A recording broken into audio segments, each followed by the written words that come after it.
This week on What's Up. 70 million steps taken for Walk 2013.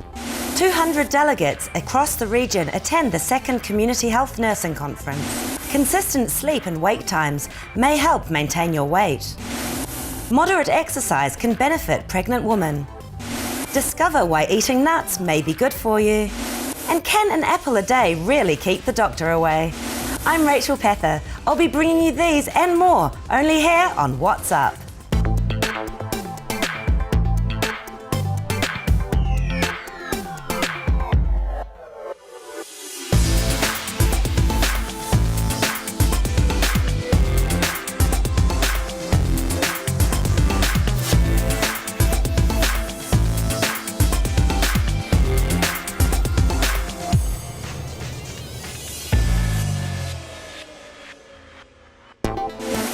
In celebration of the World Diabetes Day, a mega crowd of more than 20,000 joined Walk 2013 at Yas Marina Circuit in Abu Dhabi.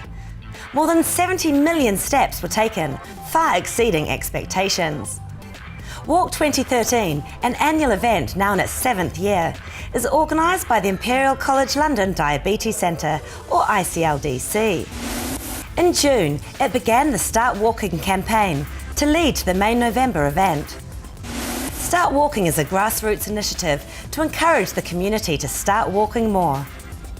A collection of mini walks leading up to the annual walkathon were held as part of this campaign.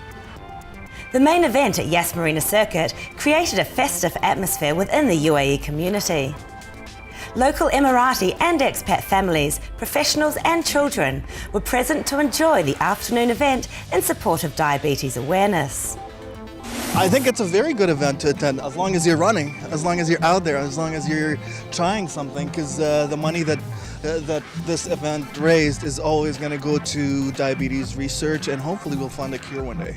I have diabetes, and I have a lot of friends that have diabetes type 1, so I wanted to show that I respect them. It is very nice that to see all the people in UAE. And we can see that there is a lot of cooperation and coordination with people. I think it helps the diabetes research and helps spread awareness among the people, and I like running, of course. I came to run. It's a great cause, it's a great team building. We're all here to promote, 30-minute walk every day, quality of life. It'd be nice to see Yas Marina. It's a good cause to walk around, and it's a good excuse to get out and actually stretch the legs. It's super good, and you need to exercise every day. Yeah. Whenever we exercise, we will reduce our weight and we will remove our fat, when we sweating.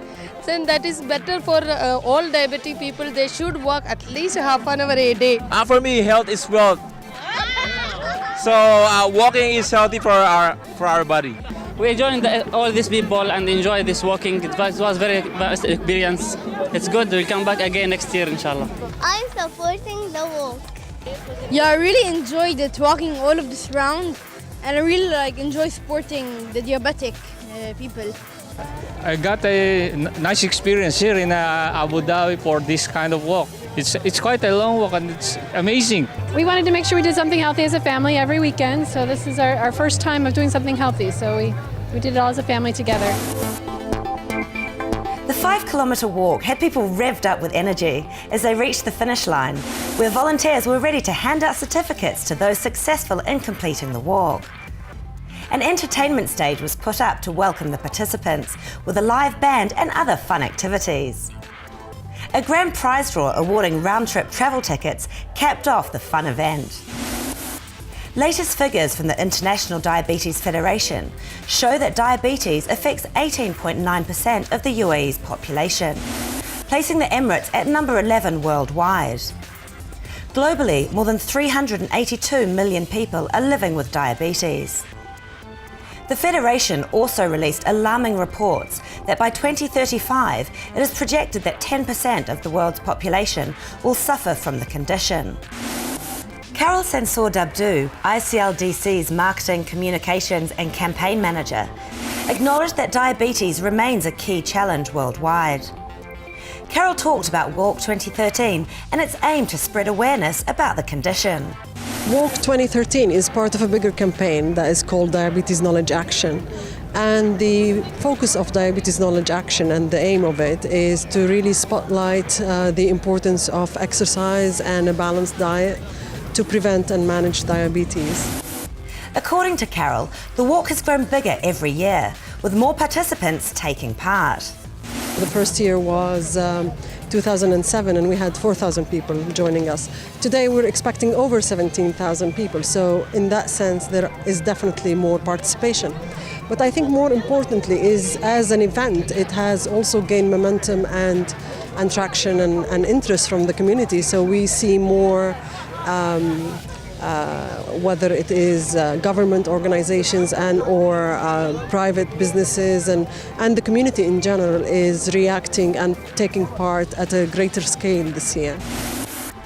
Carol also stressed the importance of exercise to prevent diabetes. We all have to assume responsibility of our health, and our key message is exercise is key to safeguard your health, and therefore we call on people to walk at least 30 minutes a day, every day, and we definitely ask them to look at healthy options when it comes to food. Healthy, balanced meals are also important for us. Thank you, Carol. Now, for those of you who want to prevent diabetes, here are some specific tips. Maintain a healthy weight. One study found that overweight adults reduce their diabetes risk by 16% for every kilogram of weight loss. Also, for those who lost a modest amount of weight, at least 5 to 10% of their initial body weight, and exercise regularly, reduce the risk of developing diabetes by almost 60% over 3 years. Quit sugary drinks like soft drinks, sweetened milk, and artificial fruit juices.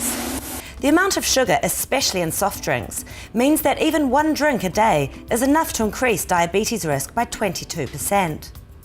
Children especially should not be given sugary drinks, as it makes it more difficult for them to stop drinking as they reach adulthood. If you have a sweet tooth, snack on fresh fruits like apples, strawberries, and blueberries. Not only are these foods delicious, but they contain a much lower amount of sugar than your regular chocolate bar. Avoid saturated fats like butter and ghee, which not only increase diabetes risk, but also heart disease. Opt for healthy oils like olive oils and grapeseed oil. And of course, exercise at least 30 minutes every day. Multiple studies have shown that regular exercise effectively lowers the risk of diabetes. A new treatment for type 2 diabetes was announced during World Diabetes Day in a roundtable discussion held at the Grand Hyatt in Dubai. Dr. Samir Ali from MSD, the pharmaceutical company behind the new treatment, gave us an insight on how diabetes affects the UAE. Tackling the United Arab Emirates in specific, the prevalence goes between 19 to 21%, and unfortunately that is increasing, because 50% of the patients are still undiagnosed.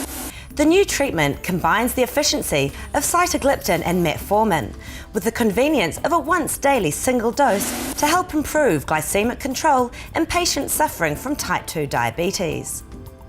Dr. Sema further discussed the proposed advantages of this new treatment. It works in a physiological manner where we're looking at the pancreas. You have the beta cell that secretes the insulin. So what this medication does, it supports the beta cell to increase more insulin to try to control the blood glucose level in a physiological manner. So if the blood glucose level is controlled, that medication will not work, and hence the great advantage of this medication is it does not cause the hypoglycemia, which is a major side effect that is associated with a good number of medications for type 2 diabetes. The Dubai Health Authority's Medical Education Department recently organised the second Community Health Nursing Conference at the Rashid Medical Library Auditorium. Over 200 participants attended the conference, and delegates from Oman, Saudi Arabia, Qatar and Kuwait took part in the event. The aim of the event was to attract nurses, midwives, educators, nursing faculty, researchers, managers and nursing leaders to share their enthusiasm, knowledge and passion about research with their colleagues. The thing about community care is it can do two things. It can promote health before people get ill, so that you're doing wellness clinics, immunization clinics, school health, and doing all of the preventative measures to teach people to take better care of themselves. But also it's allowing patients or people to convalesce in their homes, and so that they do not have to be hospitalized into larger institutions. So it allows them to be ill but remain at home with their families. Nursing is the main force working, especially in primary health care. And primary health care is more different than hospital-based. It depends on more about prevention. So prevention, you have to be more interactive with the community. One of the senior nurses then highlighted why their role is important in the healthcare industry. Actually, the nurses are playing a very important, vital role, as they are always in the front line, facing the client, visiting to our health center. So she's playing role in identifying the patient's need. It's not only to treat the patient and only to listen to his complaint. The two-day conference was a great success and attracted nurses and midwives from all across the GCC. Don't change that channel, because when we come back, we'll bring you these exciting stories. Consistent sleep and wake times can help maintain your weight. Moderate exercise can benefit pregnant women. Discover why a diet rich in nuts is good for your heart. And Kim Kardashian denies undergoing plastic surgery to lose her post-baby weight. All these when What's Up returns.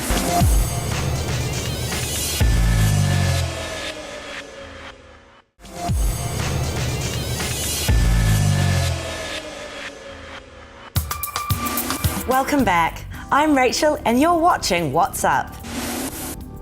Exercise and a healthy diet, the main ingredients to keeping fit. But have you heard that sleeping and waking up at consistent times can also help in maintaining your weight? Researchers from Brigham Young University found an association among young women between having consistent sleep and wake times and less body fat. Plus, getting too little sleep at night, fewer than 6.5 hours, or too much sleep, more than 8.5 hours, was linked to increased body fat. Meanwhile, young women who got between 8 and 8.5 hours of sleep a night had the lowest body fat. For the study, researchers monitored sleep and physical activity of 330 women between the ages of 17 and 26 for 1 week using actigraphy. They also measured the woman's body fat. Researchers found that having variation of more than 90 minutes of sleep and wake time was linked with higher body fat, compared with people who had variation of fewer than 60 minutes of sleep and wake time. Wake time seemed to be linked to more body fat than sleep time.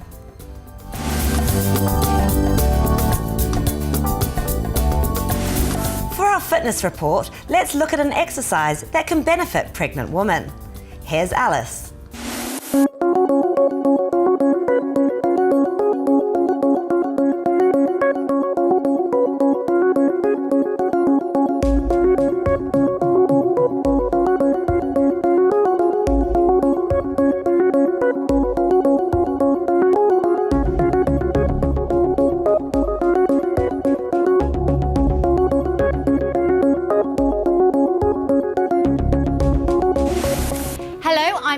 And today we'll talk about an exercise recommended for pregnant women.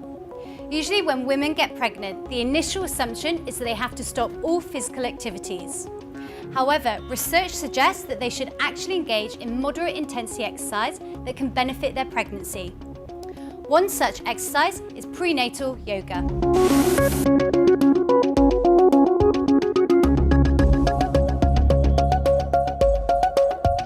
Prenatal yoga classes are becoming popular because when paired with cardiovascular exercise, such as walking, it can be an ideal way to stay in shape during pregnancy. This age-old practice keeps toned muscles and improves balance, circulation, with little or any impact on joints. Yoga is also beneficial because it helps pregnant women learn how to breathe deeply and relax, which will come in handy when they face the physical demands of labour, birth and motherhood. In fact, one of the first things they can learn in a yoga class is how to breathe fully.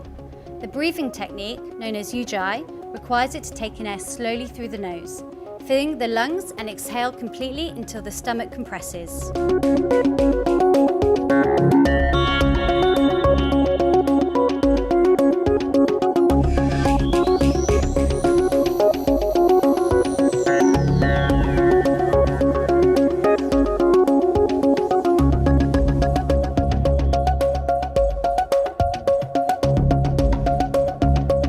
Learning how to do the Ujjayi breathing primes the women for labour and childbirth by training them to stay calm. Along these same lines, according to the report in the Harvard Mental Health Letter, rigorous studies have found scientific proof that yoga helps the body deal with stress by slowing the heart rate and breathing rates and lowering blood pressure, which can benefit new mums after the baby is born.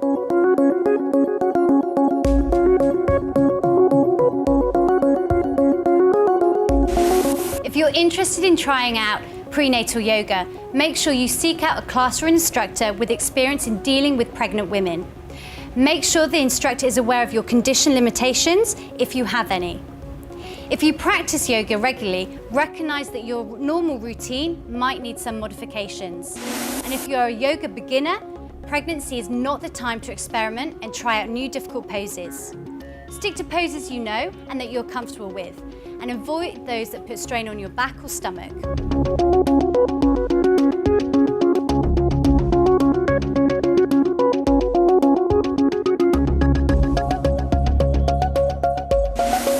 Do not try Bikram or hot yoga, in which the room is heated to 90 degrees or higher, since this could cause dangerous overheating.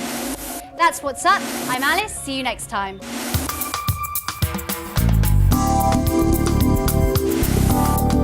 And now we go to food. If you're a nut lover, then here's some good news. A new study suggests that people who eat a diet rich in nuts, including peanuts, are less likely to die from heart disease or cancer. The study also proposes that the health benefits of nuts may translate to a lower risk of premature death. According to the report, the more nuts consumed, the greater the benefit. It included data from nurses and other health professionals who have been tracked since the 1980s. The report, which was published in the New England Journal of Medicine, stated that although nuts are high in fat, they're high in good fats. The variety of nut, including peanuts, which are actually legumes, did not seem to make a difference. The researchers had to account for the fact that nut eaters tended to be healthier when it came to smoking, alcohol consumption, obesity, exercise habits, and other elements of their diet, such as eating more fruits and vegetables. Yet, even when those factors were taken into account, nut consumption still seemed to be tied to a lower risk of early death. The study also suggests people who eat a lot of nuts are less likely to put on weight.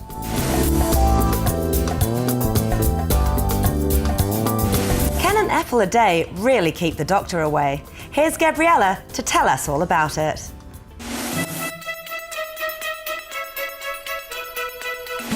I'm sure you've heard of the saying, an apple a day keeps the doctor away, but do you know why? I'm Gabriella, and I'll find out the facts behind this famous quote.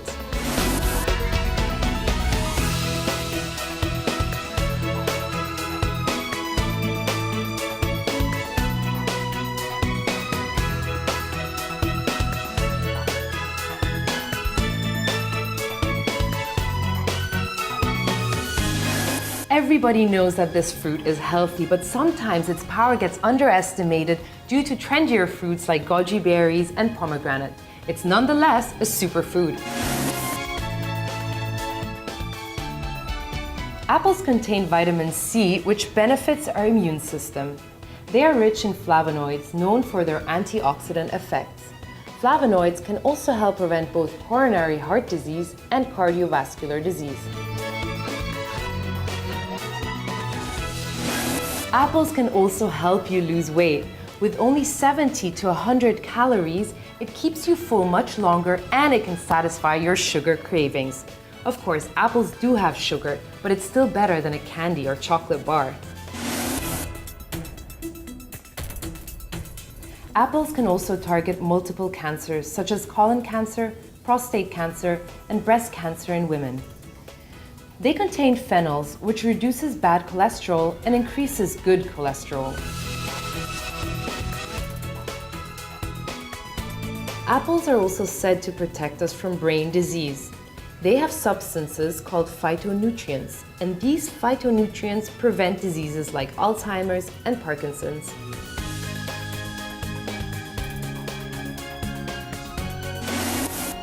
Luckily enough, an apple a day also keeps the dentist away.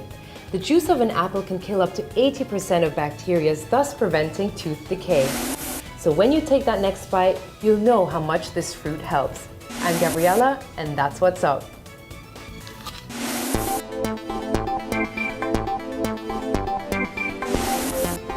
In celebrity fitness, reality star Kim Kardashian vehemently denied rumours that she underwent the knife to lose the post-baby weight. Kim gave birth to baby Nori last October and was heavily bloated. Fans became worried that it would take Kim a long time to lose the extra weight. However, after being photographed in figure-hugging dresses and crop tops 5 weeks after her pregnancy, Kim was accused of resorting to plastic surgery to get back her figure. A magazine report even claimed that Kim spent $80,000 in surgery. The reports frustrated the star, so she took to Twitter to address the issue, saying, "I am very frustrated today seeing reports that I got surgery to lose my baby weight. This is false. I worked so hard to train myself to eat right and healthy.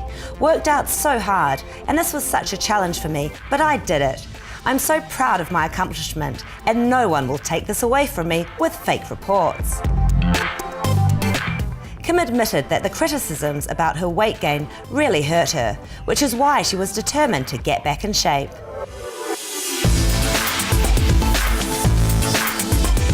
She credited the Atkins diet and a strict workout routine in her weight loss.